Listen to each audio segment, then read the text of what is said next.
Miss হবে না আপনার পছন্দের টিভি শো। দেখুন জি5 অ্যাপে একদম ফ্রি।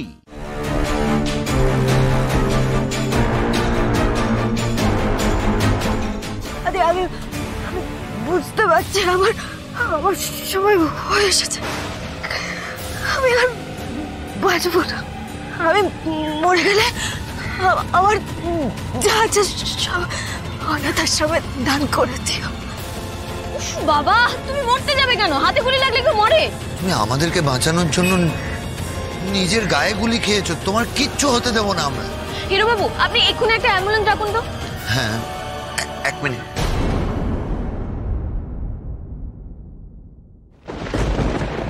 হ্যালো, হ্যাঁ অ্যাম্বুলেন্স। জেনি দাঁড়াও, জেনি দাঁড়াও, গুলি করে দেবো কিন্তু। জেনি,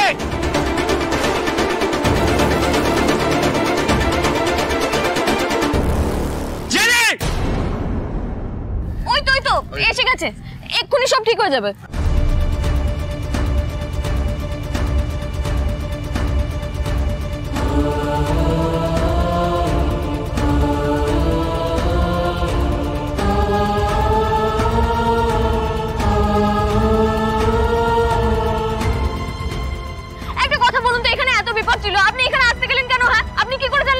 সে কৈফিয়ত আমি তোমাকে দেবো না। তুমি এখানে এসেছো কেন? তুমি জানো না এই জায়গাটা বিপজ্জনক? যদি কিছু হয়ে যেত, যদি গুলি লাগতো, কি হতো? বাবা, আমার তো প্রমাণ করা ছিল, নইলে তো। কি থামলে কেন? নইলে তো কি কি না হলে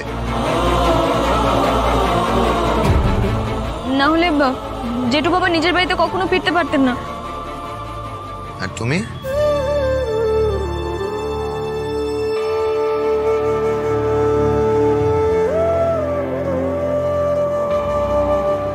সরি, আমাদের একটু দেরি হয়ে গেল। সে তো আপনাদের সবসময় দেরি হয়। কি? না, কিছু না। বলছিলাম, আপনারা কি করে খবর পেলেন যে আমি এখানে আছি? আমরা যে পুলিশ, তখন আমাদেরকে খুব বোকা বানিয়েছিলেন ম্যাডাম। তখনই তো সত্যিটা বলে দিতে পারতেন। হ্যাঁ, আপনাদেরকে বলি, তারপর আপনারা এসে জগজম্প শুরু করতেন, তারপর কোনো কাজের কাজ হতো না, তারপর আপনারা সব ঘেটে ঘ করে দিতেন, তাই তো? আচ্ছা, আপনারা আমাকে এই কথাটা বলুন তো, আপনারা জানলেন কি করে যে আমি এখানে আছি? আমাদেরকে ডক্টর অজয় সেন ফোন করে বলেছিলেন। উনি বললেন যে আপনার বিপদ হতে পারে, তাই আমরা ফোর্স নিয়ে চলে এসেছি। আমাকেও জেঠুমনি ফোন করেছে। এই জেঠু বাবা না সত্যি জেনি কিন্তু খুব ডেঞ্জারাস। হ্যাঁ, আচ্ছা ম্যাডাম, আপনি এখানে এসেছিলেন কেন? আমি এই যে জেনির ঘর থেকেই এই জিনিসগুলো পেয়েছি। দেখুন, আপনারা যান ওর বাড়িতে, আপনারা অনেক কিছু পাবেন, অনেক প্রমাণ পাবেন। আপনি আমার মায়ের মতো দিদি ভাই। আপনি খুব ভালো থাকুন বন্টি। এই চলো চলো চলো।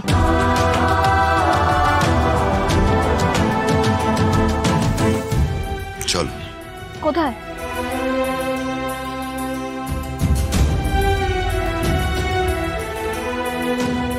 রাধা,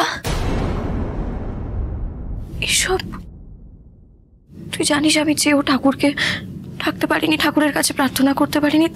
ভাগ্যিস তুই ফিরে এলি রাধা।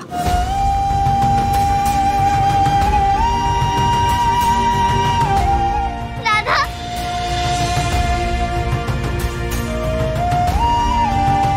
ফুপুল, দাদা, তুমি ফিরে এসেছো, আমি খুব খুশি হয়েছি। I miss you Radha. হে ফুপুল, তুমি কাঁদছো? দেখি দেখি। তুমি এখন চলে এসেছো, আমি আর কাঁদবো না। রাধা, এই তো বোন আমার ফিরে এসেছে। ফিরে এলাম, আর আমি যে নির্দোষ সেটার প্রমাণ দিয়ে ফিরে এলাম।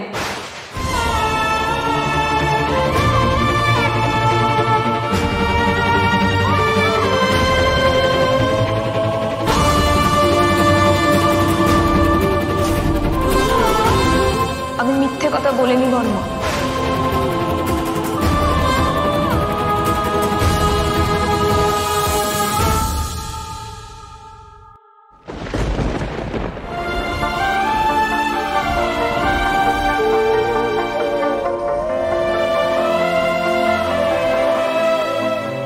বড়মা, জেনের আসল পরিচয়ের প্রমাণ আমি আমি সব পুলিশকে দিয়ে এসেছি।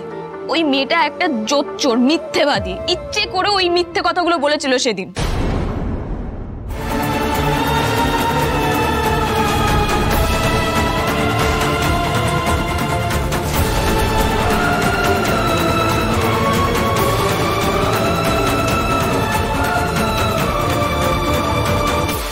আমি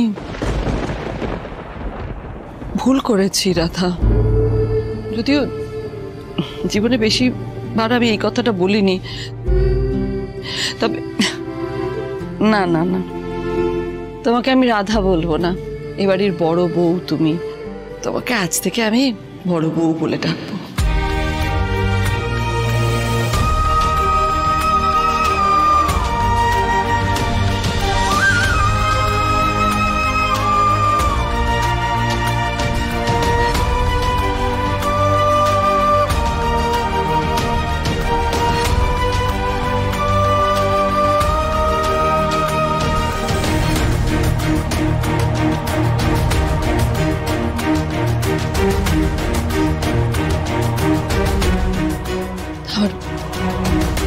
আমার ভুল হয়েছে,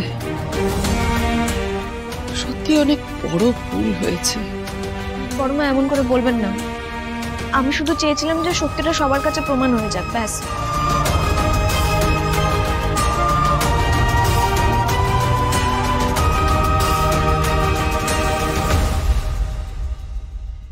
রাজা,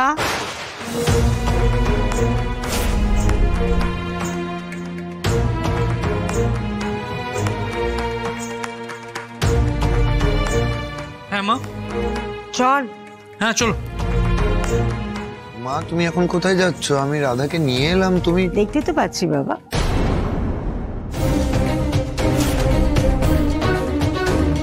ইন্দু, তুমি এমন করে কথা বলছো কেন?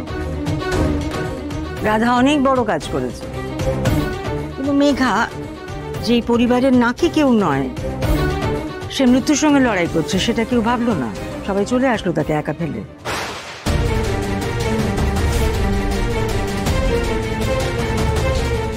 কি বলছিস তুই? আমি কিছু বলছি না দিদি, তুমি যা বলছো তাই ঠিক, তাই ঠিক। তুই এভাবে কথা বলছিস কেন? মেঘা মরলো কি বাঁচলো কেউ ভাবছে না, তাকে অপরাধী করার জন্য মৃত্যুর মুখে ফেলে রেখে সবাই চলে আসলো হাসপাতালে। তুমি এটা ভাবলে কি করে যে আমি আর রাধা মেঘার খোঁজ নিইনি? আমরা হসপিটাল থেকে এখানে আসছি। মণিমা,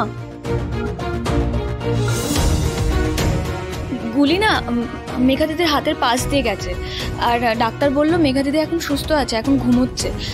আর মণিমা ওইভাবে মানে হাতের পাশ দিয়ে গুলি লাগলে তো। কি চাইছিস তুই? তোমরা কি চাইছো? তোমাদের মন পাওয়ার জন্য ওর বুকে গুলি লাগা উচিত ছিল। না না,